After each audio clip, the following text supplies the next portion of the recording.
કોઈ પણ પ્રસંગની અંદર તમે લાઈવ ઢોકળા તો ખાધા જ હશે, પણ આજે આપણે મકાઈના ઇન્સ્ટન્ટ લાઈવ ઢોકળા બનાવી લઈશું, જે એકદમ સ્મૂથ બનીને તૈયાર થઈ જશે.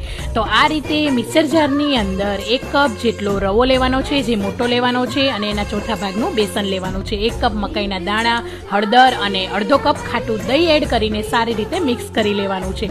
એ પછી મિક્સર જારમાં થોડું પાણી એડ કરીને 10 મિનિટ સુધી આપણે રેસ્ટ આપીશું. મરચાંની પેસ્ટ, મીઠું અને થોડા એવા મકાઈના આખા દાણા એડ કરીને લમ્સ ફ્રી બેટર તૈયાર કરી લઈશું. 1 ચમચી આપણે તેલ એડ કરી દેવાનું છે અને ઈનો ફ્રૂટ એડ કરીને તૈયાર કરેલા સ્ટીમરની અંદર પ્લેટને ગ્રીસ કરી લેવાની છે તેલથી, અને આ રીતે બેટરને એડ કરીને મરચું અને ઉપરથી મકાઈના દાણા આપણે સ્પ્રિંકલ કરી લેવાના છે. 20 થી 25 મિનિટ પછી ઢોકળા આપણા તૈયાર છે. ઉપર તેલ લગાવીને મનપસંદ આકારમાં કટ કરી લેવાના છે. તો તમે જોઈ શકો છો એકદમ સ્મૂથ, ફ્લફી, ઇન્સ્ટન્ટ આપણા મકાઈના ઢોકળા તૈયાર છે. તો આ લાઈવ ઢોકળા અત્યારે તમે વરસાદની સિઝનમાં જરૂરથી ટ્રાય કરજો. Thank you.